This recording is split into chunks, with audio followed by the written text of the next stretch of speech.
എപ്പിസോഡിൻ്റെ തുടക്കത്തിൽ കുറച്ച് സൈനികർ തമ്മിൽ വഴക്കുണ്ടാക്കുന്നതാണ് കാണുന്നത്. ഇവർ രണ്ട് ടീമാണ്. ഒരു ടീം ലീയുടെ കീഴിലുള്ള സൈനികരാണ്, മറ്റേത് രാജാവിൻ്റെ ഡയറക്റ്റ് ബോഡി ഗാർഡ്സാണ്. ഇവരെല്ലാവരും യുദ്ധത്തിൽ പങ്കെടുത്തവരായിരുന്നു. ഇപ്പോൾ ലീയുടെ കൺട്രോളിലുള്ള സൈന്യം മറ്റവരുടെ കസ്റ്റഡിയിലിരിക്കുന്ന തടവുകാരെ കൂടി തങ്ങൾക്ക് നൽകണമെന്ന് ആവശ്യപ്പെടുകയാണ്. പക്ഷേ മറ്റവർ സമ്മതിക്കുന്നില്ല. കാരണം ഇത് രാജാവിൻ്റെ മുന്നിൽ അറിയിച്ചിട്ട് അവർക്ക് ക്രെഡിറ്റും പ്രമോഷനും ഒക്കെ വാങ്ങാനുള്ളതാണ്.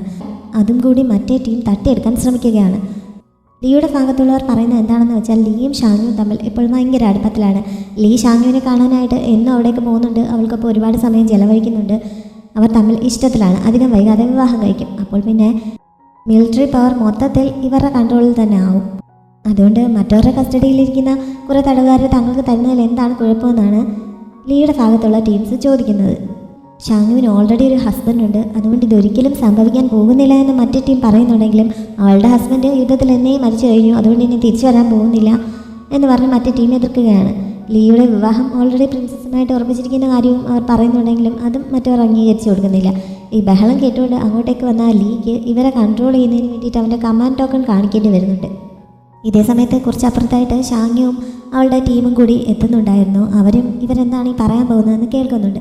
ഷാങ്യുവും ഞാനും ഇങ്ങനെയൊക്കെ ആവുന്നതിന് ഒരുപാട് കാലം മുമ്പ് കണ്ടുമുട്ടിയതാണ്. ഞങ്ങൾ ഒരുമിച്ച് ഒരുപാട് ജീവൻ മരണ പോരാട്ടങ്ങൾ നടത്തിയിട്ടുണ്ട്. അവൾ എനിക്ക് സ്വന്തം സഹോദരിയെ പോലെയാണ്. ഇനി ഭാവിയിൽ അങ്ങോട്ടും അങ്ങനെ തന്നെ ആയിരിക്കും എന്നൊക്കെയാണ് ലീ അവരോട് പറയുന്നത്. ആരെങ്കിലും ഷാങ്യുവിന് ചീത്തപ്പേരുണ്ടാക്കുന്ന രീതിയിൽ എന്തെങ്കിലും പറഞ്ഞു വരുത്തിയാൽ അവർക്ക് 30 അടിയായിരിക്കും ശിക്ഷ നൽകാൻ പോകുന്നത് എന്നുകൂടി അവൻ പറയുന്നുണ്ട്. ഷാങ്യു അവിടെ നിന്നത് കേൾക്കുന്നത് ഇത് പറഞ്ഞു കഴിഞ്ഞപ്പോൾ ലീ കാണുന്നു. പക്ഷെ ഷാങ്യു അവൻ്റെ അടുത്തേക്ക് ചെല്ലാതെ തിരിച്ചു പോവുകയാണ് ചെയ്തത്. ലീ അവൾക്ക് പിന്നാലെ ചെന്നിട്ട് അവളോട് തനിച്ച് സംസാരിക്കണമെന്ന് ആവശ്യപ്പെടുന്നു. ബാക്കിയുള്ളവർ അവിടുന്ന് മാർക്ക് കൊടുക്കുന്നുണ്ട്. അവളെ ഇങ്ങനെ സ്വന്തം ഇഷ്ടപ്രകാരം സഹോദരിയായിട്ട് കണക്കാക്കാനൊക്കെ തീരുമാനിച്ചതിന് അവൻ സോറി പറഞ്ഞപ്പോൾ എനിക്ക് അക്കാര്യത്തിൽ സന്തോഷമേ ഉള്ളൂ. അല്ലെങ്കിലും ഞാൻ മുമ്പ് മുതലേ നിന്നെ എൻ്റെ സ്വന്തം സഹോദരനെ പോലെയാണ് കണ്ടിട്ടുള്ളത് എന്ന് പറഞ്ഞ് ഷാങ്യു അവിടെ നിന്ന് അവനെ സ്വന്തം ബ്രദറായിട്ട് അംഗീകരിച്ച് ബ്രദർ എന്ന് വിളിക്കുന്നുണ്ട്. ലീ ശരിക്കും ഇത് മറ്റുള്ളവരുടെ വായടപ്പിക്കാൻ വേണ്ടി പറഞ്ഞായിരുന്നു. അവന് അവളെ അങ്ങനെ കാണാനൊട്ടും താല്പര്യം ഉണ്ടായിരുന്നില്ല. പിന്നെ ഇപ്പോൾ അവളോട് എതിർത്തൊന്നും പറയാൻ പറ്റാത്തതുകൊണ്ട് അവനും അത് അംഗീകരിച്ചു കൊടുക്കുന്നുണ്ട്. കൊട്ടാരത്തിൽ നിന്ന് ആ സെർവൻറ്റ് രാജാവിൻ്റെ ഓർഡേഴ്സുമായിട്ട് ഇവിടെ എത്തിയിട്ട് കുറേ ദിവസമായി. പ്രിൻസസിനും മാർക്കിസിനും വേണ്ടിയിട്ടുള്ള ഓർഡേഴ്സ് അയാളുടെ കയ്യിലുണ്ട്. പക്ഷെ അവർ രണ്ടുപേരും ഇതുവരെ അത് റിസീവ് ചെയ്യാനായിട്ട് വന്നിട്ടില്ല. അതുകൊണ്ട് അയാൾ അവിടെ ഇരുന്ന് അവരെ ഇങ്ങനെ കുറ്റം പറഞ്ഞുകൊണ്ടിരിക്കുന്ന സമയത്ത് പ്രിൻസസ് അങ്ങോട്ടേക്ക് എത്തുന്നുണ്ട്. പ്രിൻസസിനെ കണ്ടപ്പോൾ അയാൾ അതുവരെയുള്ള ദേഷ്യമൊക്കെ മാറ്റി വെച്ചിട്ട് സ്നേഹവും ബഹുമാനവും ഒക്കെ അഭിനയിക്കുന്നു. പ്രിൻസസിന് വേണ്ടി അവളുടെ അമ്മയും അതേപോലെ തന്നെ ബ്രദറായിട്ടുള്ള രാജാവും ഇപ്പോൾ കൊടുത്തയച്ചിരിക്കുന്ന മെസ്സേജ് എന്താണെന്ന് യുദ്ധമൊക്കെ ജയിച്ച് രാജ്യം മുഴുവൻ സന്തോഷം ആഘോഷിക്കുന്ന ഈ സമയത്ത് പ്രിൻസസും മാർക്കിസും തമ്മിലുള്ള വിവാഹം നടത്തണമെന്നാണ് രാജാവ് പറഞ്ഞയച്ചിരിക്കുന്നതെന്ന് അയാൾ അറിയിക്കുന്നു. പ്രിൻസസിന് ഇത് കേട്ടപ്പോൾ ശരിക്കും ദേഷ്യം വരുന്നു. ആരുടെ വിവാഹകാര്യമാണ് നിങ്ങൾ പറഞ്ഞതെന്ന് അവൾ എടുത്തു ചോദിക്കുന്നുണ്ട്. മാർക്കിസുമായിട്ടുള്ള അവളുടെ വിവാഹമാണ് എന്ന് അയാൾ പറഞ്ഞപ്പോൾ പ്രിൻസസ് വല്ലാതെ പൊട്ടിത്തെറിക്കുന്നു. മാർക്കിസുമായിട്ടുള്ള അവളുടെ വിവാഹം ചെറുപ്പത്തിലേ തീരുമാനിച്ചിരുന്നതാണെങ്കിലും പിന്നീട് അത് മാറ്റിയിട്ട് ലീയുമായിട്ടുള്ള അവളുടെ വിവാഹം അടുത്ത സമയത്ത് ഉറപ്പിച്ചിരുന്നല്ലോ. ഇപ്പോൾ വീണ്ടും മാർക്കിസിന് കൂടുതൽ പ്രാധാന്യം കിട്ടുന്ന രീതിയിൽ ഇവർ യുദ്ധം ജയിച്ചു കഴിഞ്ഞപ്പോൾ രാജാവ് ചുവട് മാറ്റി വീണ്ടും മാർക്കിസിൻ്റെ അടുത്തേക്ക് മാറിയിരിക്കുകയാണ്. അതാണ് പ്രിൻസസിനെ ഇത്രയധികം ദേഷ്യം പിടിപ്പിക്കുന്നത്. നിങ്ങളെപ്പോലെയുള്ള സെർവൻസ് എല്ലാം കൂടി പറഞ്ഞു കൊടുത്തായിരിക്കണം എൻ്റെ ചേട്ടനെ ഇങ്ങനെ തെറ്റിദ്ധരിപ്പിച്ചിരിക്കുന്നത്. എന്തായാലും ഞാൻ ഈ വിവാഹത്തിന് സമ്മതിക്കാൻ പോകുന്നില്ല എന്ന് അവൾ തീർത്ത് പറയുന്നു. പക്ഷേ ആ വന്ന സെർവൻറ്റ് കുറച്ച് ട്രിക്കി ആയിരുന്നു.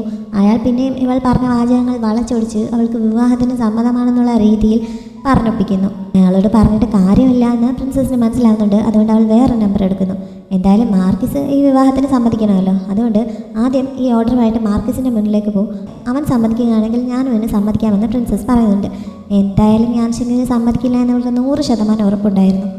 അങ്ങനെ തൽക്കാലം അവർ അവിടെ നിന്ന് പോകുന്നു. അവർ മുറുക്കി പുറത്തേക്ക് ഇറങ്ങിയപ്പോഴേക്കും പ്രിൻസസ് അകത്ത് ദേഷ്യത്തിൽ കപ്പൊക്കെ എറിഞ്ഞ് പൊട്ടിക്കുന്നതിൻ്റെ ശബ്ദം അയാൾ കേൾക്കുന്നുണ്ടെങ്കിലും അയാൾ അതത്ര മൈൻഡ് ചെയ്യുന്നൊന്നുമില്ല. മാർക്കിസിനെ കാണാനായിട്ട് ദിവസങ്ങളോളമായിട്ട് അയാൾ അവിടെ സ്റ്റേ ചെയ്യുകയാണല്ലോ. അവൻ അങ്ങോട്ടേക്ക് ചെല്ലാത്ത സ്ഥിതിക്ക് അയാൾ ഇനി ആർമി ക്യാമ്പിലേക്ക് പോവുകയാണ്. ഇത് മിലിറ്ററി ഏരിയ ആണ് എന്ന് പറഞ്ഞ് അവിടുത്തെ കാവൽക്കാർ അയാളെ തടയുന്നുണ്ടെങ്കിലും എൻ്റെ കയ്യിലിരിക്കുന്നത് രാജകൽപ്പനയാണ്, ഇത് തടയാൻ ആർക്കാണ് ധൈര്യം എന്നൊക്കെ അയാൾ ചോദിച്ചപ്പോൾ പിന്നെ അവർക്ക് അയാളെ അകത്തേക്ക് കടത്തിവിടേണ്ടി വരുന്നു. അവിടെ നിന്നൊക്കെ വലിയ അഹങ്കാരത്തോടെയാണ് മുന്നോട്ട് പോകുന്നതെങ്കിലും മാർക്കിസിൻ്റെ റൂമിന് മുന്നിലുള്ള കാവൽക്കാർ തടഞ്ഞപ്പോൾ അയാൾ വിനയത്തോടെ കുറേ ദിവസങ്ങളായിട്ട് ഞാൻ കാത്തിരിക്കുകയല്ലേ, ഇതിവിടെ എത്തിച്ചിട്ടല്ലേ എനിക്ക് പോകാൻ പറ്റുകയുള്ളൂ എന്നൊക്കെ പറഞ്ഞു അകത്തേക്ക് കയറാനുള്ള പെർമിഷൻ ചോദിക്കുന്നു. അങ്ങനെ യാൻഷങ് അയാളോട് അകത്തേക്ക് ചെല്ലാൻ പറയുന്നുണ്ട്. ഈ മിലിറ്ററി റെസ്ട്രിക്ഷൻസ് ഒക്കെ തകർത്ത് ഇവിടെ വന്ന് എന്നെ കാണാൻ മാത്രം എന്ത് അത്യാവശ്യമാണ് നിങ്ങളുടെ കയ്യിലിരിക്കുന്നതെന്ന് യാൻഷങ് അയാളോടൊട്ടും ബഹുമാനമൊന്നും ഇല്ലാത്ത പോലെ ചോദിക്കുന്നുണ്ട്. രാജകൽപ്പനയുമായി വന്നിരിക്കുകയാണെന്ന് പറഞ്ഞാൽ അയാൾ ആ ഓർഡർ എടുത്ത് വായിക്കാൻ തുടങ്ങുന്നുണ്ട്. ഇങ്ങനെ ഓർഡർ വായിക്കുന്ന സമയത്ത് ശരിക്കും അവൻ അവിടെ മുട്ടുകുത്തിയിരിക്കേണ്ടതാണ്. പക്ഷെ അവൻ ആ ഇരിക്കുന്നിടത്തിരുന്ന് ചായ കുടിക്കുന്ന അല്ലാതെ ഇങ്ങനെ ഒന്ന് മൈൻഡ് ചെയ്യുന്നത് പോലുമില്ല. പിന്നെ അവനോടുള്ള പേടി കാരണം മുട്ടുകുത്തിയിരിക്കേണ്ട, ഞാനത് വായിച്ചോളാമെന്ന് പറഞ്ഞ് അയാളത് വായിക്കാൻ തുടങ്ങുന്നു. അങ്ങനെ ആ പ്രിൻസസുമായിട്ടുള്ള വിവാഹകാര്യം അയാൾ വായിച്ച് തുടങ്ങുന്നുണ്ട്. പക്ഷെ അത് വായിച്ച് മുഴുമിപ്പിക്കാൻ പോലും യാൻഷിങ് സമ്മതിക്കുന്നില്ല. രാജാവിൻ്റെ അടുത്ത് തിരികെ ചെന്ന് എനിക്ക് മിലിറ്ററി അഫയേഴ്സിൻ്റെ തിരക്ക് കാരണം ഇത് വായിച്ചു കേൾക്കാനുള്ള സമയമുണ്ടായില്ല എന്ന് പറഞ്ഞാൽ മതി. ഇവിടുത്തെ ആരും ഞാനിത് വായിച്ചു കേട്ടതായിട്ട് ഒരു വാക്ക് പോലും പുറത്ത് പറയില്ല. നിങ്ങളുടെ ഭാഗത്തുള്ളവരും ഇത് രഹസ്യമായി തന്നെ സൂക്ഷിച്ചാൽ മതി എന്ന് യാൻഷിങ് അയാളോട് പറയുന്നു. പക്ഷേ ഞാനെങ്ങനെയാണ് അങ്ങനെ രാജാവിനോട് കള്ളം പറയുന്നത്? അത് ശരിയല്ലല്ലോ. അങ്ങ് വെറുതെ ഒന്ന് തല കുലുക്കിയാൽ മതി, ഞാൻ ചെന്ന് രാജാവിനോട് ഇവിടെ സമ്മതമാണെന്ന് പറഞ്ഞോളാം എന്നൊക്കെ അയാൾ പറയുന്നുണ്ട്. യാൻഷിങ് മുന്നിലുണ്ടായിരുന്ന ഒരു പലക കഷ്ണമൊക്കെ തട്ടി തെറിപ്പിച്ചിട്ട് തൊട്ടടുത്ത് നിൽപ്പുണ്ടായിരുന്ന കാവൽക്കാരൻ്റെ കയ്യിൽ നിന്ന് ഒരു വാളും എടുത്തുകൊണ്ട് ഇയാളുടെ അടുത്തേക്ക് ചെന്നത് അയാളുടെ കഴുത്തിന് ചേർത്ത് വെക്കുന്നു. അതോടെ അയാൾ പേടിച്ച് നിലത്തിരിക്കുന്നുണ്ട്. രാജാവിനെതിരായി തിരിയുന്നത് കൊണ്ടാണോ ഇവനിങ്ങനെ ചെയ്യുന്നതെന്ന് അയാൾ ചോദിക്കുന്നു. എൻ്റെ കുടുംബം വർഷങ്ങളായിട്ട് ഈ രാജ്യത്തെ സേവിച്ചുകൊണ്ടിരിക്കുകയാണ്. എൻ്റെ അച്ഛനൊരു രക്തസാക്ഷി ആവുകയും ചെയ്തു. ആ പേര് നശിപ്പിക്കാൻ ഞാൻ തൽക്കാലം ആഗ്രഹിക്കുന്നില്ല എന്ന് പറഞ്ഞ് യാൻഷിങ് ആ വാൾ മാറ്റുന്നുണ്ട്. പക്ഷേ രാജാവിനെതിരായിട്ട് അവൻ പറയുക തന്നെ ചെയ്യുന്നുണ്ട്. നിന്റെ രാജാവിന് ആ സിംഹാസനത്തിൽ ഇരിക്കാൻ താല്പര്യമില്ലെങ്കിൽ അവിടെ ഇരിക്കാൻ വേറൊരാളെ കണ്ടുപിടിക്കുന്നതിന് എനിക്ക് ബുദ്ധിമുട്ടൊന്നുമില്ല എന്ന് അവനോട് ചെന്ന് പറഞ്ഞേക്കാൻ യാൻഷിങ് പറയുന്നു. 17 വർഷങ്ങൾക്ക് മുമ്പ് വെയ്യാൻ്റെ സഹായത്തോടെയല്ലേ അയാൾ രാജാവായത്. ഇപ്പോൾ എനിക്ക് ആരെയും സഹായമില്ലാതെ അയാളെ ആ സ്ഥാനത്ത് നിന്ന് നീക്കാനും പറ്റും എന്നവൻ പറയുന്നുണ്ട്. ഇത് കേട്ടപ്പോൾ നീ എന്താ രാജാവിനെതിരെ തിരികുകയാണോ? നിനക്ക് ഇത്ര ധൈര്യം എവിടെ നിന്ന് വന്നു എന്നൊക്കെ ചോദിച്ച് ആ സെർവൻ്റ് ഒന്ന് റൈസ് ആവാൻ നോക്കുന്നുണ്ട്. യാൻഷിങ് ഒന്ന് വാള് വീശി അയാളുടെ തലയിലിരുന്ന തൊപ്പ് തട്ടിക്കളയുന്നു. അപ്പോഴേക്കും അയാൾ പേടിച്ച് അവിടെ കുഞ്ഞിരുന്ന് മാപ്പ് ചോദിക്കുന്നുണ്ട്. പക്ഷെ അവൻ ഒന്നുകൂടി വാൾ വീശുന്നുണ്ട്. ഇത്തവണ അയാളുടെ ചെവി അവൻ അറുത്തിടുന്നു. ചെവി നഷ്ടപ്പെട്ടുവെന്ന് ഒരു സെക്കൻഡ് കഴിഞ്ഞാണ് അയാൾക്ക് മനസ്സിലാകുന്നത്. അറിഞ്ഞപ്പോൾ അയാൾ ചെവിയും പൊത്തിപ്പിടിച്ച് ഉറക്കെ കരയാൻ തുടങ്ങുന്നു. ഞാൻ ഇപ്പോൾ പറഞ്ഞ കാര്യങ്ങൾ നീ കറക്റ്റായിട്ട് അവിടെ ചെന്ന് പറഞ്ഞില്ലെങ്കിൽ എൻ്റെ മെസ്സേജ് എന്താണെന്ന് രാജാവിന് മനസ്സിലാവില്ല. അതുകൊണ്ടാണ് ഇങ്ങനെ ഒരു സൂചന നൽകിയതെന്ന് അവൻ പറയുന്നു. അയാൾ മുറിഞ്ഞു വീണ് തൻ്റെ ചെവി എടുക്കാൻ തുടങ്ങുന്നുണ്ടെങ്കിലും ഞാൻ ചെന്നത് വാളുകൊണ്ട് കുത്തി അയാളുടെ മുന്നിലേക്ക് കൊടുക്കുന്നു. അതും ഊരിയെടുത്തുകൊണ്ട് അയാൾ ജീവനും കൊണ്ട് അവിടെ നിന്ന് ഓടി രക്ഷപ്പെടുന്നുണ്ട്. കുറച്ച് കഴിഞ്ഞപ്പോൾ സുൻ ഈ വിവരമൊക്കെ അറിഞ്ഞുകൊണ്ട് യാൻഷിങ്ങിൻ്റെ അടുത്ത് വന്ന് നീ എന്താണ് ഈ കാണിച്ചത്? രാജാവിൻ്റെ മെസ്സേജായിട്ട് വന്ന ആളുടെ ചെവി മുറിച്ചു വിടുക എന്നുള്ളത് നീ രാജാവിനെതിരെ തിരിയുക എന്നാണോ അർത്ഥം എന്നൊക്കെ അവനോട് ചോദിക്കുന്നുണ്ട്. ആ പൊട്ടൻ രാജാവ് ഇപ്പോഴും വെയ്യാൻ്റെ കീഴിൽ ഒന്ന് വിരലെടുക്കാൻ പോലും ശേഷിയില്ലാതെ ഇരിക്കുകയാണ്. അയാൾ എന്തായാലും എനിക്കെതിരെ തിരിയാൻ പോകുന്നില്ല എന്ന് യാൻഷിങ് പറയുന്നു. രാജാവ് കുട്ടിയായിരുന്ന സമയത്താണ് ആ രാജ്യത്തിൻ്റെ അവകാശിയായിട്ട് സ്ഥാനമേൽക്കുന്നത്. അതുകൊണ്ട് അന്ന് മുതൽ അയാൾ വെയ്യാൻ്റെ കൺട്രോളിലായതുകൊണ്ടാണ് അയാൾക്ക് ഇങ്ങനെ തീരുമാനങ്ങളൊന്നും എടുക്കാൻ പറ്റാത്തത്. പക്ഷേ ഇപ്പോൾ ഇത്രയൊക്കെ പ്രായമായ സ്ഥിതിക്ക് ചിലപ്പോൾ തൻ്റെ സിംഹാസനം അവിടെ ഉറപ്പിക്കുന്നതിന് വേണ്ടിയിട്ട് ഇവനെതിരായിട്ട് എന്തെങ്കിലും ചെയ്താൽ എന്ത് ചെയ്യുമെന്ന് സുൻ ചോദിക്കുന്നു. അങ്ങനെ വല്ല നീക്കം അയാൾക്ക് ഉദ്ദേശമുണ്ടെങ്കിൽ എനിക്ക് അയാൾക്ക് പകരം ഒരാളെ കണ്ടെത്തി രാജാവാക്കാവുന്നതേ ഉള്ളൂ. എന്തായാലും അയാളെ ആ സ്ഥാനത്ത് നിന്ന് മാറ്റാൻ ഞാൻ ഉദ്ദേശിക്കുന്നുണ്ട് എന്ന് യാൻഷിങ് പറയുന്നു. ഇപ്പോഴത്തെ രാജാവിനെ മാറ്റിയിട്ട് ബാവറെ രാജാവാക്കാനാണ് യാൻഷിങ് പ്ലാൻ ചെയ്യുന്നതെന്ന് സുന്നിന് മനസ്സിലാവുന്നുണ്ട്. ബാവറും ഇപ്പോൾ കൊച്ചുകുട്ടിയാണല്ലോ. ഇവനെ ഈ സമയത്ത് രാജാവാക്കിയാൽ ഇപ്പോഴത്തെ രാജാവിനെ പോലെ തന്നെ ശേഷിയില്ലാത്ത ഒരാളായി മാറുമോ എന്നുള്ള ആശങ്ക സുൻ പ്രകടിപ്പിക്കുന്നുണ്ട്. ബാവർ ഭാവിയിൽ എങ്ങനെയുള്ള രാജാവായി തീരുമെന്ന് എനിക്കറിയില്ല. പക്ഷെ ഞാൻ എന്തായാലും വെയ്യാനെ പോലെ ആവില്ല എന്ന് യാൻഷിങ് പറയുന്നു. അതോടെ സുൻ ആ വിഷയം അവസാനിപ്പിക്കുന്നുണ്ട്. പിന്നെ അവൻ ലീയും ഷാങ്ങിയൊക്കെ ഉള്ള സ്ഥലത്തേക്ക് പോകുന്നുണ്ടോ എന്ന് അവൻ ചോദിക്കുന്നു. ഞാനിതിനെ ഇപ്പോൾ അങ്ങോട്ട് പോകുന്നതെന്ന് യാൻഷിങ് ചോദിച്ചപ്പോൾ നീ ഇങ്ങനെ ഇവിടെ മാറിയിരുന്നോ? ലീ അവിടെ ഡെയിലി ഷാങ്ങിൻ്റെ അടുത്ത് നിന്ന് അവളെ വളയ്ക്കാനായിട്ട് ഓരോന്ന് ശ്രമിച്ചുകൊണ്ടിരിക്കുകയാണ്. ഇപ്പോൾ അവൻ അവളെ സിസ്റ്റർ എന്നൊക്കെയാണ് വിളിക്കുന്നത്. പക്ഷെ പറ്റിയൊരവസരം കിട്ടുമ്പോൾ അവൻ എന്തായാലും അവൻ്റെ മനസ്സിലെ ആഗ്രഹം പറയാതിരിക്കില്ല എന്നൊക്കെ സുൻ മുന്നറിയിപ്പ് കൊടുക്കുന്നു. നീ നിൻ്റെ കാര്യം നോക്കിയാൽ മതി, ഇതിലൊന്നും ഇടപെടേണ്ടെന്ന് പറഞ്ഞ് യാൻഷിങ് അവനെ വഴക്ക് പറയുന്നുണ്ട്. പക്ഷേ യാൻഷിങ്ങിനെ അസ്വസ്ഥനാക്കുന്നുണ്ട്. ഈ സമയത്താണ് സുയാൻഷിങ് വളരെ കുറച്ച് സൈനികരുമായിട്ട് ഇവിടേക്ക് വന്നൊരു അറ്റാക്ക് നടത്തുന്നുണ്ട്. കണ്ടിട്ട് സൂയിസൈഡ് അറ്റംപ്റ്റ് ആണെന്നാണ് തോന്നുന്നത് എന്നൊക്കെ ഒരു ജനറൽ വന്ന് റിപ്പോർട്ട് ചെയ്യുന്നത്. ഷീയുടെ വാക്കും കേട്ട് സുയാൻഷിങ് കുറച്ച് സൈനികരുമായിട്ട് ഇവരുടെ അടുത്ത് വന്ന് ഫൈറ്റ് ചെയ്യുകയാണ്. നേരെ മുഴുവൻ സൈന്യമായിട്ട് വന്നിട്ട് അവന് ജയിക്കാൻ പറ്റിയില്ല. പിന്നെയല്ലേ ഇങ്ങനെ 10-12 പേരുമായിട്ട് വന്നിട്ട് ഇവിടെ ജയിക്കുന്നത്. യാൻഷിങ് മിലിറ്ററി യൂണിഫോമൊക്കെ ധരിച്ചുകൊണ്ട് അങ്ങോട്ടേക്ക് ചെല്ലുന്നു. വളരെ ചെറിയൊരു ഫൈറ്റ് കൊണ്ട് തന്നെ സുയാൻഷിങ്ങിനെ കീഴടക്കുകയും ചെയ്യുന്നുണ്ട്. ഷീ ഈ സമയം അവൻ്റെ അച്ഛൻ്റെ ആ ക്രൗൺ പ്രിൻസിൻ്റെ സീലും ഒരു കത്തും കൂടി ആരോ ഏൽപ്പിക്കാനായിട്ട് കൊടുത്തയക്കുന്നുണ്ട്. അവൻ വിശ്വസിച്ച് നമ്മളെ സഹായിക്കുകയാണെങ്കിൽ സഹായിക്കട്ടെ, എന്തായാലും അവൻ്റെ തീരുമാനം എടുക്കട്ടെ എന്നൊക്കെ പറഞ്ഞുകൊണ്ടാണ് ഇവരിത് കൊടുത്തയക്കുന്നത്. അയാൾ ആ റൂമിൽ നിന്ന് പുറത്തേക്ക് ഇറങ്ങി കഴിയുമ്പോൾ ലോർഡ് ഷാങ്ഷിൻ്റെ വൈഫ്, അതായത് സുയാൻഷിങ്ങിൻ്റെ ഒക്കെ അമ്മ അങ്ങോട്ടേക്ക് വരുന്നു. സുയാൻഷിങ്ങിനെ ഇവനിങ്ങനെ എരികേറ്റി പറഞ്ഞയച്ചത് അറിഞ്ഞുകൊണ്ടാണ് അവർ വരുന്നത്. മരിക്കാൻ വേണ്ടി നീ എന്തിനാണ് അവനെ അങ്ങനെ പറഞ്ഞയച്ചതെന്ന് ഇവർ ഷിയോട് ചോദിക്കുന്നു. ഞാൻ അച്ഛൻ്റെ മരണത്തിന് പ്രതികാരം ചെയ്യുന്നതിന് വേണ്ടിയിട്ടല്ലേ അങ്ങനെ ചെയ്തത്, അമ്മയും എന്നെ തെറ്റിദ്ധരിക്കുകയാണോ എന്നൊക്കെ ചോദിച്ച് ഷീ അവരുടെ മുന്നിലും അഭിനയിക്കുന്നുണ്ട്. അങ്ങനെ അച്ഛൻ്റെ മരണത്തിന് പ്രതികാരം ചെയ്യണമെന്നുണ്ടായിരുന്നെങ്കിൽ പിന്നെ നീ എന്താണ് പോകാതിരുന്നതെന്ന് അവർ ചോദിച്ചപ്പോൾ ഞാൻ അമ്മയുടെ പ്രൊട്ടക്ഷന് വേണ്ടിയിട്ട് ഇവിടെ നിന്നതാണ് എന്ന് ഷീ പറയുന്നു. പിന്നെ ഇതിനു മുമ്പ് ഒരിക്കലും ഇവനെ കുറ്റപ്പെടുത്തുന്ന രീതിയിൽ പറഞ്ഞിട്ടില്ലായിരുന്നു. ഇപ്പോൾ അമ്മയും എനിക്കെതിരായി തിരിയുകയാണോ, അച്ഛനെ പോലെ സുയാൻ സിംഗിനെ ചൂസ് ചെയ്യുകയാണോ എന്നൊക്കെ ഷീ ചോദിക്കുന്നു. ഞാൻ സുയാൻ സിംഗിനെ ചൂസ് ചെയ്യുന്നത് അവൻ എൻ്റെ മകനായതുകൊണ്ടാണ് എന്ന് ഇവർ പറയുന്നു. അതായത് ഷീ അവൻ്റെ മകനല്ല എന്നുള്ള കാര്യം അവർക്ക് മുമ്പേ തന്നെ അറിയാമായിരുന്നു. നിങ്ങൾക്ക് ഈ സത്യം അറിയാമായിരുന്നു എന്ന് ഷീ അമ്പരപ്പോടെയാണ് ചോദിക്കുന്നത്. ലോകത്ത് ഏതൊരമ്മയ്ക്കാണ് സ്വന്തം മകനെ തിരിച്ചറിയാൻ പറ്റാത്തത്? 17 വർഷങ്ങൾക്ക് മുമ്പ് കൊട്ടാരത്തിൽ വെച്ച് പൊള്ളലേറ്റ നിന്നെ തിരികെ കൊണ്ടുവരുന്ന സമയത്ത് നിന്റെ തിരിച്ചറിയാൻ കഴിയാത്ത മുഖം കണ്ടപ്പോൾ എൻ്റെ ഹൃദയം ഒരുപാട് വേദനിച്ചു. പക്ഷേ വളരെ കുറച്ച് ദിവസങ്ങൾക്കുള്ളിൽ തന്നെ നീ എൻ്റെ മകൻ യുവാൻ ഹോയി അല്ല എന്ന് തിരിച്ചറിഞ്ഞപ്പോൾ അതിനേക്കാൾ കൂടുതൽ ഞാൻ വേദനിച്ചു. പക്ഷേ നീ ഒരു കൊച്ചു കുട്ടിയല്ലേ എന്ന് ഞാൻ കരുതി. സർവൈവ് ചെയ്യുന്നതിന് വേണ്ടി രാജ്ഞിയാണല്ലോ നിന്നോട് ആ ക്രൂരത കാണിച്ചത്. എൻ്റെ മകൻ്റെ സ്ഥാനത്ത് ജീവിക്കാൻ ദൈവം നിനക്കൊരു ചാൻസ് തന്നപ്പോൾ നീ ജീവിച്ചോട്ടെ എന്നാണ് ഞാൻ കരുതിയത്. പക്ഷെ എനിക്ക് തെറ്റിപ്പോയി. നിന്നെപ്പോലെ ഒരു വിഷപ്പാമ്പനെയാണ് വളർത്തുന്നതെന്ന് ഞാൻ അറിഞ്ഞില്ല എന്നൊക്കെ അവർ പറയുന്നു. ഷീ തൻ്റെ കയ്യിലുള്ള കത്തി പുറത്തേക്ക് എടുത്തിട്ട് ഞാൻ ഇമ്പീരിയൽ ഗ്രാൻഡ് സൺ ആയിട്ടുള്ള ഷീയാണ്, എൻ്റെ അമ്മ ആയിരിക്കുന്നത് നല്ല കാര്യമല്ലേ എന്ന് അവരോട് ചോദിക്കുന്നു. അവർ പക്ഷേ ആ കത്തി കണ്ട് പേടിക്കുന്നൊന്നുമില്ല. എനിക്കാകെ 2 മക്കളേ ഉള്ളൂ. എൻ്റെ മകനായിരിക്കാനുള്ള എന്ത് യോഗ്യതയാണ് നിനക്കുള്ളതെന്ന് പറഞ്ഞ് അവർ അവൻ്റെ നേരെ ചെല്ലുന്നു. അങ്ങനെ അവൻ കത്തി താഴ്ത്തുന്നുണ്ട്. അത് കഴിഞ്ഞ് അവർ ആ മുറിയിൽ നിന്ന് പുറത്തേക്ക് ഇറങ്ങി പോകാൻ തുടങ്ങുന്നു. പക്ഷേ ഷീ ഒട്ടും മടിയില്ലാതെ പുറയിലൂടെ ചെന്ന് അവരെ കുത്തുന്നുണ്ട്. നിലത്തേക്ക് വീണ് അവരെ അടുത്തേക്ക് ഇരുന്നിട്ട്, നിങ്ങളെന്നെ കുറച്ചു കാലം വളർത്തിയെന്ന് കരുതി ഞാൻ നിങ്ങളെ കൊല്ലില്ല എന്ന് നിങ്ങൾ വിചാരിച്ചോ? നിങ്ങൾക്ക് ഞാനൊരു ചാൻസ് തന്നതല്ലേ? വിഷമിക്കേണ്ട, അധികം വൈകാതെ നിങ്ങളുടെ മകനെയും മാർക്കിസ് നിങ്ങളുടെ അടുത്തേക്ക് അയച്ചോളും എന്നൊക്കെ സൈക്കോ പറയുന്നുണ്ട്. അധികം വൈകാതെ അവർ മരിക്കുന്നു. അവരുടെ ബോഡി കളയണ്ട, അത് ആവശ്യമുണ്ടെന്ന് ബാക്കിയുള്ളവർക്ക് ഓർഡർ നൽകിയിട്ട് ഷീ അവിടെ നിന്ന് പുറപ്പെടുന്നുണ്ട്. ഇവിടെ ഈ നടക്കുന്നതൊക്കെ കുറിച്ച് അപ്പുറത്തായി സിഷൻ മറിഞ്ഞെന്ന് കാണുന്നുണ്ടായിരുന്നു. അവളവിടെ നിൽക്കുന്നത് ഷീ കാണുന്നില്ല. അങ്ങനെ അവൻ അവിടെ നിന്ന് പോകുന്നുണ്ട്.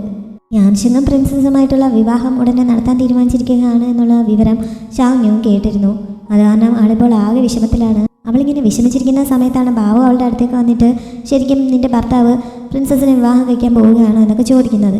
എനിക്കിതിനെക്കുറിച്ച് സംസാരിക്കാൻ താല്പര്യമില്ല എന്ന് പറഞ്ഞ് ഷാങ്യു ഒഴിഞ്ഞു മാറുന്നു. ഷീയെക്കുറിച്ച് അന്വേഷിക്കാനായിട്ട് ഷാങ്യു നേരത്തെ ബാവയോട് പറഞ്ഞിട്ടുണ്ടായിരുന്നു. അതിനെക്കുറിച്ച് കുറച്ച് സൂചനകൾ കിട്ടിയിട്ടുണ്ടെന്ന് ബാവു പിന്നെ പറയുന്നു. ഒരു വലിയ സംഘം സൈനികർ മൂവ്മെൻറ്റ് നടത്തിയതായിട്ട് അറിയാൻ സാധിച്ചു. അത് അവൻ്റെ ആൾക്കാർ തന്നെ ആയിരിക്കണം. പക്ഷെ അവൻ എവിടെയാണെന്ന് കറക്റ്റായിട്ട് ഇതുവരെ അറിയാൻ സാധിച്ചില്ല എന്നൊക്കെ ബാവു പറയുന്നുണ്ട്. ഷാങ്യു അപ്പോഴാണ് മറ്റൊരു കാര്യം ചിന്തിക്കുന്നത്. മുമ്പ് ഷിയാനെ രക്ഷപ്പെട്ട് കൊണ്ടുപോകുന്ന സമയത്ത് ഷിയാൻ അവളോട് ഷീയെക്കുറിച്ച് തനിക്കറിയാവുന്ന കാര്യങ്ങളൊക്കെ പറഞ്ഞിട്ടുണ്ടായിരുന്നു. അങ്ങനെ ഷീ രാജാവിൻ്റെ ബ്ലഡ് ലൈനാണ് എന്നും അടുത്ത രാജാവാകാൻ സാധ്യതയുള്ള ആളാണ് എന്നുമൊക്കെ ഷാങ്യു അറിഞ്ഞിട്ടുണ്ടായിരുന്നു. അതുപോലെ തന്നെ ചെറുപ്പത്തിൽ കൊട്ടാരത്തിൽ വെച്ച് അങ്ങനെ വലിയൊരു തീപിടുത്തത്തിൽ പെട്ടതുകൊണ്ട് അവന് തീ ഭയങ്കര പേടിയാണ് എന്നും അവൻ താമസിക്കുന്ന സ്ഥലത്ത് രാത്രിയിൽ ഒരു വിളക്ക് പോലും തെളിക്കാറില്ല എന്നുള്ളതൊക്കെ ഷിയാൻ അവളോട് പറഞ്ഞിട്ടുണ്ടായിരുന്നു.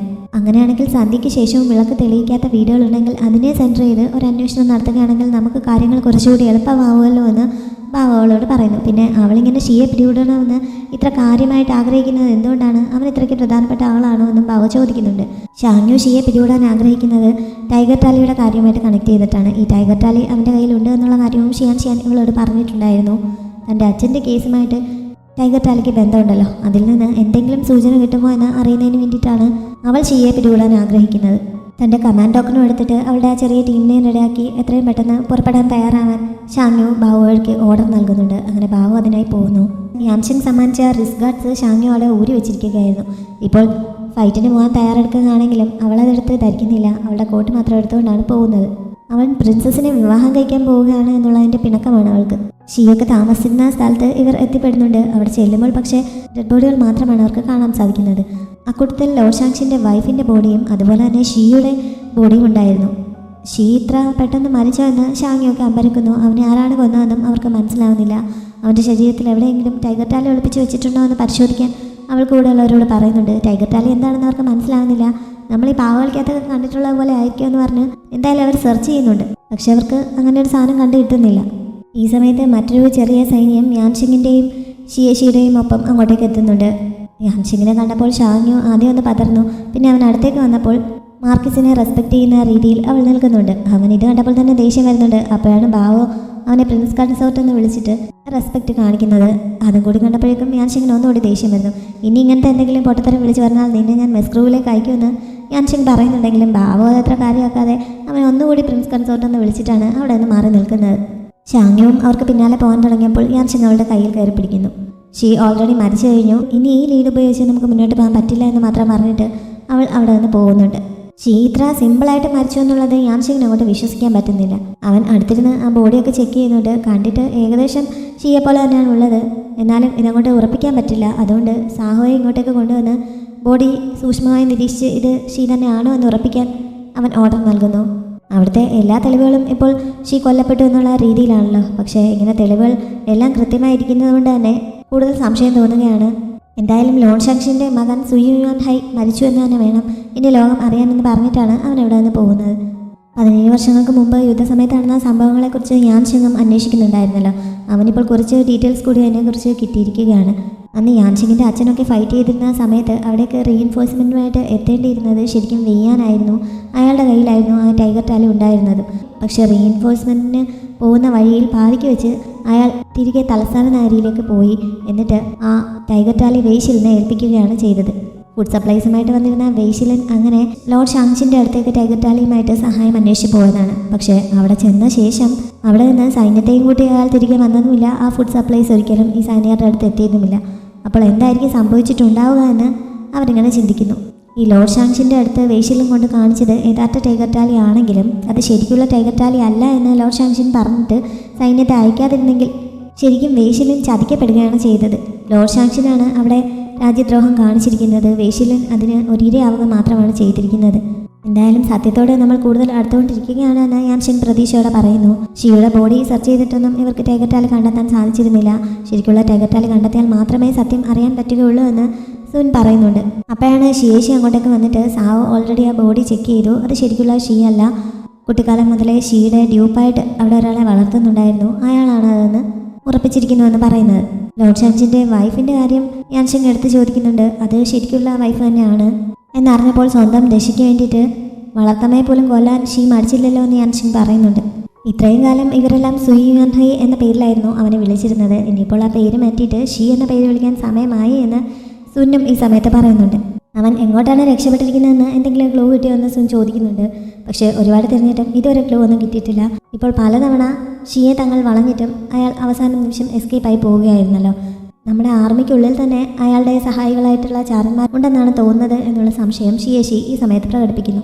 അടുത്തതായി എന്ത് ചെയ്യണമെന്ന് ഷിയേഷി ചോദിച്ചപ്പോൾ സാഹോയെ സുയാൻ സിംഗിൻ്റെ അടുത്തേക്ക് അയച്ചിട്ട് അവൻ്റെ അമ്മ മരിച്ച വിവരം അറിയിക്കാൻ പറയാൻ യാൻഷിങ് ഓർഡർ നൽകുന്നു. ഷീ ഈ സമയം കാട്ടിൽ ഒരിടത്തുണ്ടായിരുന്നു. യാൻഷിങ്ങിൻ്റെ സൈനികർ അവിടെ മാകെ തിരച്ചിൽ നടത്തുന്നതുകൊണ്ട് ഇവർക്ക് മുന്നോട്ട് അധികം പോകാൻ പറ്റാത്ത അവസ്ഥയിൽ ഇവിടെ പെട്ടിരിക്കുകയാണ്. ഫേക്ക് ബോർഡ് വെച്ച് മരണം അറിയിച്ചിട്ടും യാൻഷിങ് അത് വിശ്വസിച്ചിട്ടില്ല. അവൻ ശരിക്കും തന്നെ തല കെട്ടിയിട്ടേ അടങ്ങുകയുള്ളൂ എന്നാണ് തോന്നുന്നതെന്ന് ഷീ പറയുന്നുണ്ട്. ഷീയെ ഇങ്ങനെ സഹായിച്ചുകൊണ്ടിരിക്കുന്നത് ശരിക്കും ലീ ഹോൻ്റെ മുത്തശ്ശനാണ്. ഇപ്പോൾ ഇങ്ങനെ ഒരു സിറ്റുവേഷനിലായിട്ടും ഇതുവരെ അവരുടെ ഭാഗത്തു നിന്നുള്ള സഹായം ഞങ്ങൾക്ക് കിട്ടിയിട്ടില്ല. അവരിനി തങ്ങളെ ചതിക്കുമോ എന്ന് ഷീയുടെ കൂടെയുള്ള ഒരാൾ അവനോട് ചോദിക്കുന്നു.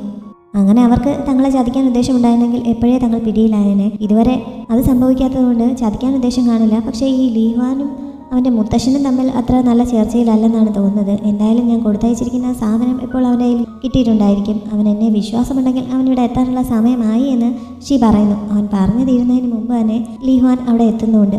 ഇത്രയും കാലം മുത്തശ്ശനെ സഹായിക്കാൻ ലീ തയ്യാറായിരുന്നില്ലല്ലോ. പക്ഷേ ഇപ്പോൾ അവൻ ആ ഒരു തീരുമാനം എടുത്തിരിക്കുകയാണ്. അങ്ങനെ ഷീക്കൊപ്പം നിൽക്കാൻ അവൻ തീരുമാനിച്ചിരിക്കുന്നു. ഷാങ്ങു തിരികെ ചെന്ന് തനിച്ച് എന്തൊക്കെയോ ചിന്തിച്ചിരിക്കുന്ന സമയത്ത് കാറ്റടിച്ച് വാതിൽ തുറക്കുന്നു. അങ്ങനെ അവൾ അത് അടയ്ക്കാനായിട്ട് എഴുന്നേറ്റ് അങ്ങോട്ടേക്ക് ചെല്ലുന്ന സമയത്ത് യാൻഷിങ് അവിടെ എത്തി അതിൻ്റെ ഒരു ഡോറിൽ പിടിക്കുന്നുണ്ട്. അവനോട് സംസാരിക്കാൻ താല്പര്യമില്ലാത്തതുപോലെ അവൾ ഡോർ വലിച്ചടയ്ക്കാൻ തുടങ്ങുന്നുണ്ട്. പക്ഷേ എനിക്ക് നിന്നോട് സംസാരിക്കണമെന്ന് പറഞ്ഞ് യാൻഷിങ് അത് തടയുന്നു. എനിക്കൊന്ന് പറയാനുണ്ടെന്ന് അവൾ പറഞ്ഞപ്പോൾ ഞാൻ അത്യാവശ്യമായിട്ട് നിന്നോടൊരു കാര്യം പറയാൻ വന്നതാണ്. ഈ ലോകത്ത് ഞാൻ ഒഴികെ ആർക്ക് വേണമെങ്കിലും പ്രിൻസ് കൺസോർട്ട് ആവാൻ പറ്റും. ഞാൻ നിൻ്റെ കുടുംബത്തിലേക്ക് ഓൾറെഡി വിവാഹം കഴിച്ചു വന്നതാണ്. ഞാൻ നിനക്ക് മാത്രം അവകാശപ്പെട്ടതാണ്. ഈ ജന്മം ഞാൻ നിന്നെ മാത്രമേ സ്നേഹിക്കുകയുള്ളൂ എന്നൊക്കെ അവൻ പറയുന്നു. അത് കേട്ടപ്പോൾ ഷാനുവിൻ്റെ മനസ്സലിയുന്നുണ്ട്. അവൾ വാതിൽക്കലെ പിടിവിട്ടിട്ട് അകത്തേക്ക് കയറി പോകുന്നു. അങ്ങനെ അവനും അകത്തേക്ക് കയറി ചെല്ലുന്നുണ്ട്. നീ എന്നോട് ഇങ്ങനെ ഇത്ര നന്നായിട്ട് പെരുമാറരുത്. നീ ഇങ്ങനെ എന്നോട് നന്നായി പെരുമാറും തോറും എൻ്റെ ഉള്ളിൽ പേടി കൂടുകയാണ് എന്ന് അവൾ പറയുന്നു. നിൻ്റെ ഒറിജിൻസ് കാരണമാണോ നിനക്ക് ഇങ്ങനെ ഒരു ടെൻഷൻ എന്ന് യാൻഷിങ് ചോദിച്ചപ്പോൾ ഷാനു അമ്പരപ്പോടെ തിരിഞ്ഞു നിന്നിട്ട് നിനക്ക് അതിനെ പറ്റി അറിയാമോ എന്ന് ചോദിക്കുന്നുണ്ട്. ആ കത്ത് ഞാൻ വായിച്ചതായിരുന്നു. വെയ്ഷിലൻ നിൻ്റെ അച്ഛനാണ് എന്ന് എനിക്കറിയാം. നീ എന്തിനെക്കുറിച്ച് ഓർത്താണ് ഈ പേടിക്കുന്നതെന്നും എനിക്കറിയാം. എന്തായാലും ഞാൻ നിൻ്റെ അവസാനം കണ്ടിട്ടേ അടങ്ങുകയുള്ളൂ. ഈ വഴിയിൽ നിൻ്റെ ഒപ്പം ഞാനും ഉണ്ടാകുമെന്ന് പറഞ്ഞ് അവൻ അവളുടെ കയ്യിൽ ചേർത്ത് പിടിച്ചുകൊണ്ട് അവൾക്ക് ധൈര്യം നൽകുന്നു. ചാങ്ങു ആശ്വാസത്തോടെ അവനെ ചേർത്ത് പിടിക്കുന്നുണ്ട്. ഷീ മരിച്ചു എന്നാണല്ലോ അവൾ കരുതിയിരിക്കുന്നത്. അവൻ മരിച്ച സ്ഥിതിക്ക് ഇനി നമ്മൾ എന്ത് ലീഡ് വെച്ച് മുന്നോട്ട് പോകും? ചിലപ്പോൾ നമ്മൾ അന്വേഷിച്ചു ചെല്ലുമ്പോൾ നമ്മൾ പ്രതീക്ഷിക്കുന്നതല്ല സത്യമെങ്കിൽ എന്ത് ചെയ്യും എന്നൊക്കെ അവൾ ആശങ്കയോടെ അവനോട് ചോദിക്കുന്നുണ്ട്. ഇതാണ് ഞാൻ നിന്നോട് പറയാനായി വന്ന രണ്ടാമത്തെ കാര്യമെന്ന് പറഞ്ഞിട്ട് സുയാൻ സിംഗിനെ സ്വതന്ത്രനാക്കാൻ ഉദ്ദേശിക്കുന്ന കാര്യം യാൻഷങ് അവളോട് പറയുന്നു. യാൻഷങ്ങൊക്കെ നിർദ്ദേശം നൽകിയതനുസരിച്ച് സാഹോ ഈ സമയം സുയാൻ സിംഗിനെ തടവിലാക്കിയിരിക്കുന്ന സ്ഥലത്തേക്ക് ചെല്ലുന്നുണ്ട്. അയാളെ കണ്ടപ്പോൾ സുയാൻ സിംഗ് ആദ്യം ദേഷ്യപ്പെടുന്നു. സാഹോ അവൻ്റെ ചേട്ടനെ ചതിച്ചിട്ട് ആ സൈഡിൽ നിന്ന് പോയ ആളാണല്ലോ, അതിൻ്റെ ദേഷ്യം അവൻ കാണിക്കുന്നുണ്ട്. പക്ഷെ ശരിക്കും ചതിച്ചത് ഞാനല്ല, എൻ്റെ ചേട്ടനാണ് എന്ന് പറഞ്ഞ് ഷിയുടെ ശരിക്കുള്ള ഐഡൻറ്റിറ്റിയെ പറ്റിയൊക്കെ സാഹോ അവനോട് പറയുന്നു. സുയാൻ സിംഗിന് ആദ്യം അത് വിശ്വാസം വരുന്നില്ല. തങ്ങൾ ചേട്ടനെയും അനിയനെയും തമ്മിൽ തെറ്റിക്കുന്നതിന് വേണ്ടിയിട്ടുള്ള യാൻ സിംഗിൻ്റെ തന്ത്രമാണ് ഇതെന്ന് അവൻ പറയുന്നു. അപ്പോഴാണ് അവൻ്റെ അമ്മയെ കൂടി ഷീ കൊന്ന വിവരം സാഹോ പറയുന്നത്. പക്ഷെ അപ്പോഴും അത് മാർക്കിസാണ് ചെയ്തതെന്നാണ് സുയാൻ സിംഗ് പറയുന്നത്. തൻ്റെ ചേട്ടനാണ് അങ്ങനെ ചെയ്തതെന്ന് അവൻ വിശ്വസിക്കാൻ തയ്യാറാവുന്നില്ല. സാഹോയ്ക്ക് കുറേ സമയമെടുത്ത് അവനെ എല്ലാം പറഞ്ഞ് മനസ്സിലാക്കി കൺവിൻസ് ചെയ്യേണ്ടി വരുന്നുണ്ട്. അവസാനം ശരിക്കും ഷീ തൻ്റെ ചേട്ടനല്ല, ഇമ്പീരിയൽ ഗ്രാൻഡ് സൺ ആണ് എന്നൊക്കെ അറിഞ്ഞു കഴിഞ്ഞപ്പോൾ സുയാൻ സിംഗ് അവനെ കൊല്ലുമെന്ന് പറഞ്ഞ് അവിടെ കിടന്ന് ബഹളം വയ്ക്കുന്നുണ്ട്. അവനെ തനിക്ക് സഹായിക്കാൻ പറ്റും, അവനെ അവിടെ നിന്ന് രക്ഷപ്പെടാൻ സഹായിക്കാം. ഷിയെ വർഷങ്ങളോളം വളർത്തിയ എൻ്റെ അമ്മയെ അവൻ കൊന്നു, അതിനുള്ള പ്രതികാരം കൂടി ചെയ്താൽ മതിയെന്ന് സാഹോ അവനോട് പറയുന്നു. അങ്ങനെ സുയാൻ സിംഗ് അവനെ പൂർണ്ണമായും വിശ്വസിക്കുന്നുണ്ട്. സാഹോ അവനെ അവിടെ നിന്ന് സ്വതന്ത്രമാക്കുകയും ചെയ്യുന്നു. അവൻ അവിടെ നിന്ന് രക്ഷപ്പെട്ടു പോകുന്നത് കുറച്ചപ്പുറത്തായി യാൻഷങ്ങും ഷാങ്യുവും മറിഞ്ഞ് ഇന്ന് വാച്ച് ചെയ്യുന്നുണ്ടായിരുന്നു. ഇവന് ശരിക്കും ഷിയെ കണ്ടുപിടിക്കാൻ പറ്റുമോ എന്ന് ഷാങ്യു സംശയിക്കുന്നുണ്ട്. എന്തായാലും അവർ ചേട്ടാനിയന്മാരല്ലേ, ഇത്രയും കാലം ഒരുമിച്ച് ജീവിച്ച അവർക്ക് അവൻ എവിടെ ആയിരിക്കും പോവുക എന്ന് എന്തെങ്കിലും ഐഡിയ ഉറപ്പായിട്ടും കാണും. അതുകൊണ്ട് അവന് കണ്ടെത്താൻ പറ്റുമെന്നാണ് എൻ്റെ പ്രതീക്ഷ എന്ന് യാൻഷിങ് പറയുന്നുണ്ട്. ലീഹ്വാൻ ആർക്കും അയക്കാൻ വേണ്ടി ഒരു കത്ത് എഴുതിക്കൊണ്ടിരിക്കുന്ന സമയത്താണ് ഷൗറാൻ അങ്ങോട്ട് കൂടി വന്നിട്ട് സുയാൻ സിംഗ് ജയിലിൽ നിന്ന് രക്ഷപ്പെട്ട കാര്യം പറയുന്നത്. ലിയ തൊട്ടും പ്രതീക്ഷിച്ചിരുന്നതല്ല. അതുകൊണ്ട് അവനാകെ ഷോക്കാവുന്നു. എത്രയും പെട്ടെന്ന് ആ കത്ത് തലസ്ഥാന നഗരത്തിലേക്ക് അയക്കാനുള്ള ഏർപ്പാട് ചെയ്യണം, ഉറപ്പായും ഇത് അയക്കണം എന്നൊക്കെ അവൻ ഷൗറാനെ പറഞ്ഞ് ഏൽപ്പിക്കുന്നുണ്ട്. അത് കഴിഞ്ഞ് അവൻ പുറത്തേക്കിറങ്ങിയ സമയത്ത് യാൻഷങ് അവൻ്റെ മുന്നിലായിട്ട് അവൻ്റെ വഴി തടയുന്നുണ്ട്. അവൻ തിരിഞ്ഞു നോക്കിയപ്പോൾ യാൻഷങ്ങിൻ്റെ 2 സൈനികർ അവൻ്റെ പുറകിൽ നിൽക്കുന്നതായും കാണുന്നു. യാൻഷങ് പതുപോലെ ഒരു ഫ്രണ്ട്ലി ടോക്കിന് വന്നതല്ല എന്ന് ലീ മനസ്സിലാക്കുന്നിടത്ത് ഈ എപ്പിസോഡ് അവസാനിക്കുന്നു.